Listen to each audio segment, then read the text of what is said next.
Hello, fellow walkers and family. I thought it's apt as you guys embark in continuity of the celebration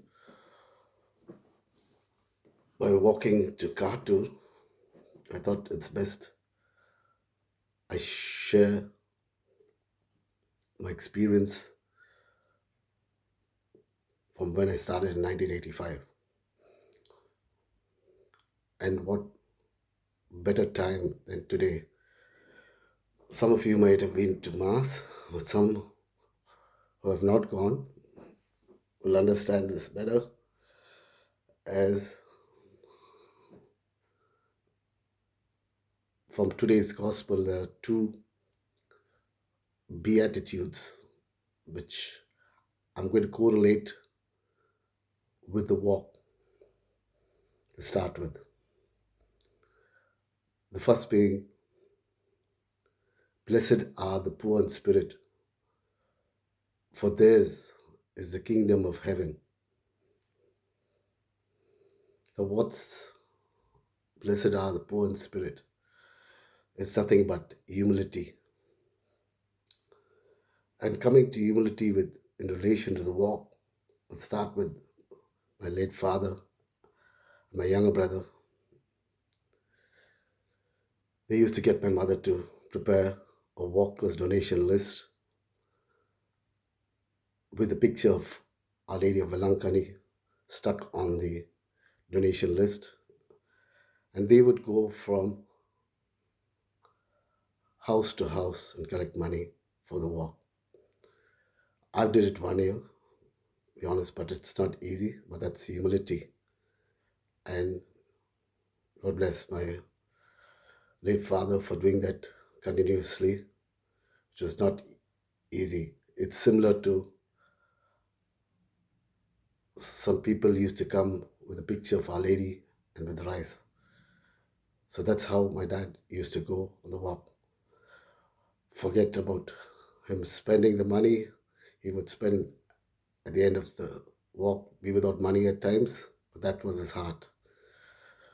That's humility.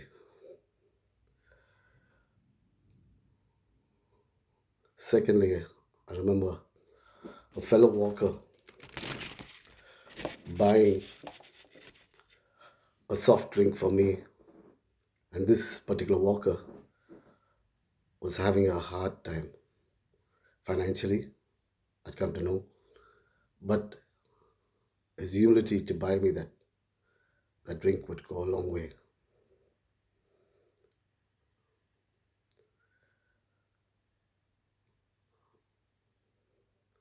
We can narrate a lot of experiences of humility. Another walker,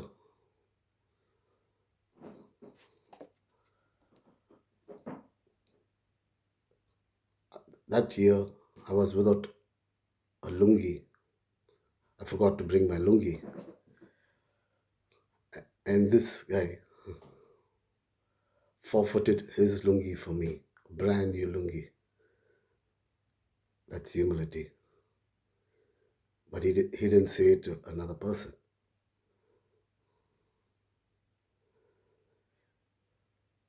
And lastly, I still remember all the walkers who used to walk a bit fast and go ahead just to organize food for us, maybe breakfast, lunch, or dinner.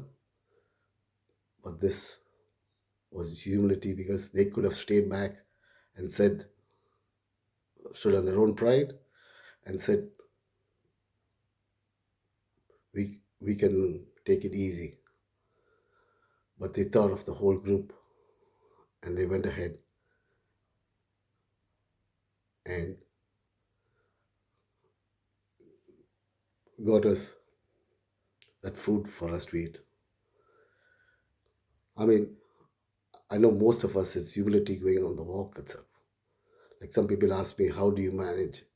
I said, yeah, we do sleep in under trees, under the, are you guys not scared? Why don't you stay in go to other places. And I said, that's how it is.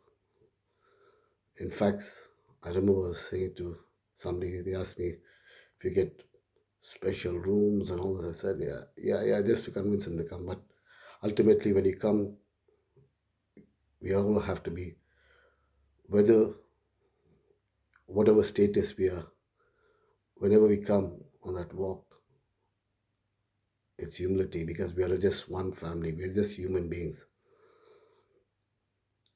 Now, coming to the second beatitude of today's gospel is blessed are the clean of heart, for they shall see God, which is nothing but purity of heart. And to me, I still remember this person opening their doors. It's an atheist. At 12 o'clock in the night, he asked the tenant above in the first floor to give us space to sleep with fans and with a toilet, and for us to also have bathing facility. Now that's purity of heart. He doesn't know who we are, but he opened his doors for us. I mean, tell me in this day and age, which of us can open our doors to a stranger? Most of us feel bad, but he did it. The next one I could remember would be this Brahmin priest offering us curd rice or Thai sadam during one of those early years of my walk, maybe the 80s or 90s. And we had a band that particular day in Sirkari. And Sirkari, those days, we used to camp there for the night. And we would go and visit this particular place. I think it's called Ayampadi or something like, or Ayapadi or something like that, where you get beautiful fish curry and rice. But unfortunately, that day we couldn't. But that Brahmin priest, purity of heart, when he gave us that meal of curd rice, which was a delicacy. Also, we do remember, I mean, families that opened their doors to us and gave us meals. And various times I can spend a whole day talking about various people. And but the one that comes to light is what my dad highlighted to me on the first walk when they were without they had just uh, bun and tea for 2 days or biscuits or whatever it is. That was 2 days their food. And then they come to Mutlur and this family gives them a meal with rice and all the extras together, like sambar and poriyal and all that stuff. But keep in mind, they don't know who we are, but still they open their doors. Purity of heart, once again. And coming to the the early days of the walk, which I want to share is I still remember when we used to go, we all used to give our money to one person who would be like the financier or the finance manager or treasurer, whatever you may call it. And he would hand over 10 rupees a day and would say, that's for your expenses. And he would say it in style, have your 10 bucks. So it used to be a joke, actually, 10 bucks. And in those days, it was pretty hard for food, shelter. But the good things we used to have was also a lot of pump sets bar. The pump set was very refreshing at that point of time. But there were times we had a lot of difficulty getting food, especially. I still remember the stretch between Sirkari and Akur. We always had difficulty for food for many years. In fact, that particular stretch, we never used to venture going out in the night because it was a bit dangerous in those days, and we were just a small number. Today, there's, I mean, lakhs or millions walking. We don't know the amount, but there are shops, everything available for us. And we reflect back, times have changed. Yes, with the crowd, we need all the stuff, but we don't forget the days. I still remember, I think for those who have been in those years, the highlight for mosquitoes would be two places in my mind would be mainly Mamandur and Chindambaram. Those two places we used to spend at this highway guest house, and it would be music all over our ears, but still we need to sleep, we need to have a good laugh, and we continue the walk. That's in a nutshell of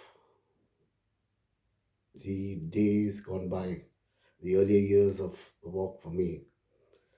And what I'd like to highlight right now is, we said right now, is walk of faith. What do we say? What we mean by walk of faith? Now, walk of faith is having that ultimate faith in Our Lady to intercede for us. And I can narrate to you various miracles which have happened to me and to fellow walkers. But I'll just like to highlight a few of them, share some of the few experiences. For some of them who may not share, and do feel free. This is the platform for you to share, and that's the idea. The more we share, the more blessings we are going to gain. The more we share, so I just like to start with myself. Actually, every year when just before the walk, I begin to feel a bit hot or like feverish, Satan coming to me, aches and pains, doubts creep in your mind whether you should do the walk or not. At that point of time, I go have a shower or a bath. The very next moment, when I reach Palarum Church for Mass, things are different. I'm ready to go on that walk. First day, you know how it is, whole night without sleeping, and come to Chengalpet, all that stuff, a bit rugged for the whole walk. On third, fourth day, it always crosses in my mind, why do I do this walk when you're having so much of ache and pains? Be nice if you could just jump a bus and just go, actually. But at the same time, when we come closer, like Nagapatnam, I start to ask myself, why is this walk ending? Why can't it be extended more? So, I mean, as I said, you can go on and on this actually, but I'll share a few other walkers' experiences which I personally witnessed miracles in front of me. To start with, one of our fellow walkers was walking with me, and I seen him fall in a trench chest high. Falling in a trench chest high, he gets up. We just give him some water as a tradition, whatever it is, and he keeps walking. First miracle. The next one would be, we were, must be, I think in the 90s, we were, we used to camp in a place called Arinkupam, which we don't do right now. And when we were there at Arinkupam, we we were resting. I was resting under with fellow walkers under a coconut tree, which was probably, those coconut trees are like something like the ones we see in Kerala, pretty high, and we probably could say minimum 100 feet or 200 feet actually. I mean, I'm not exaggerating, but I may be wrong, but I'm just saying 200 feet hypothetically. And suddenly we hear a bang. Guess what? A coconut fall on a fellow walker leg, and to me, I thought from that height, falling on his leg, it could be a fracture or something like that. That's the end of his walk. Few moments later, he wakes up and says, "I'm ready to do the walk." The next miracle in front of my eyes.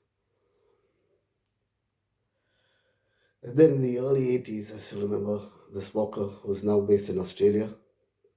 He came for the first time, and to my knowledge, my memory serves me right. It was close. It was by Markanam Church, and he got bitten by a snake. We took him to the doctor.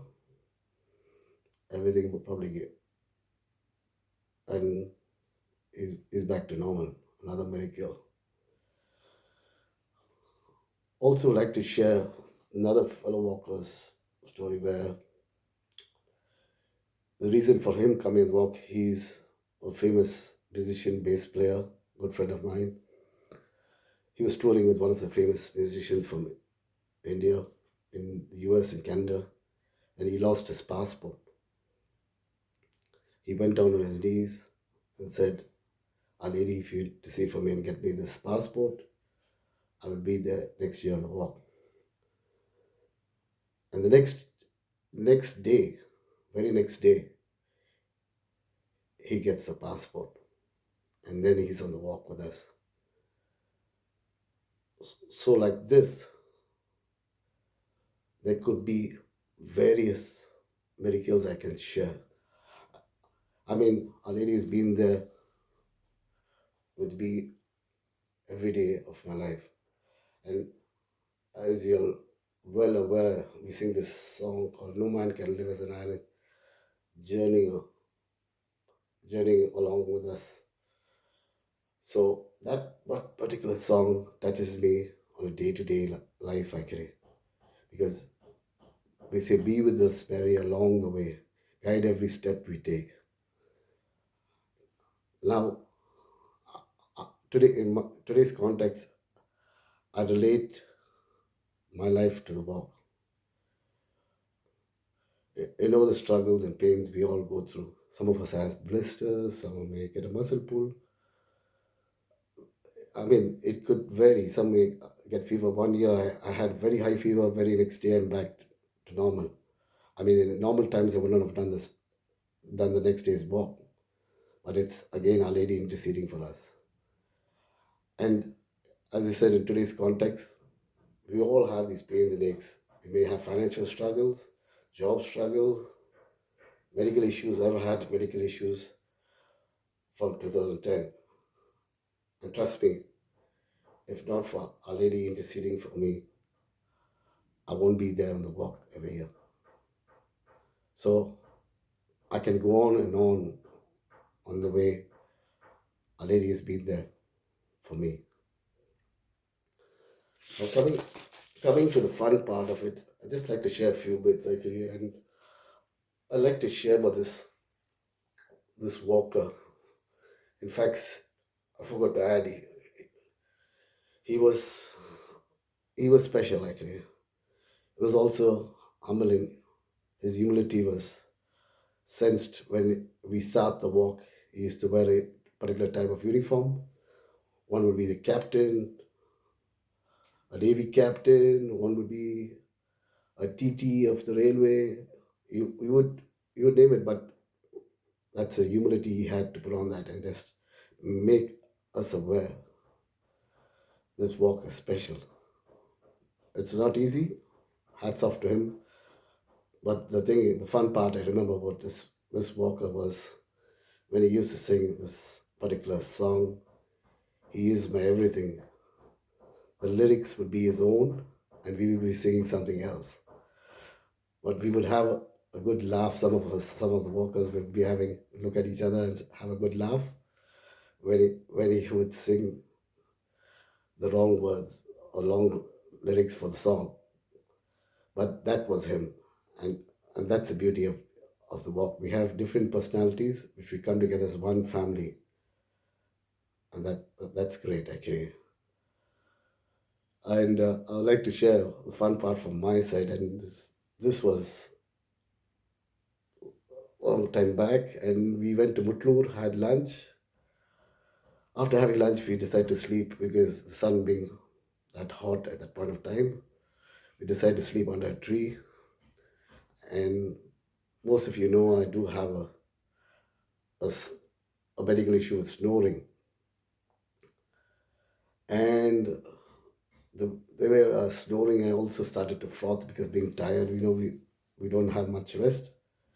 And this fellow walker, I was sleeping and he was awake, and he heard one of the villagers coming and shout actually to the rest of the villagers,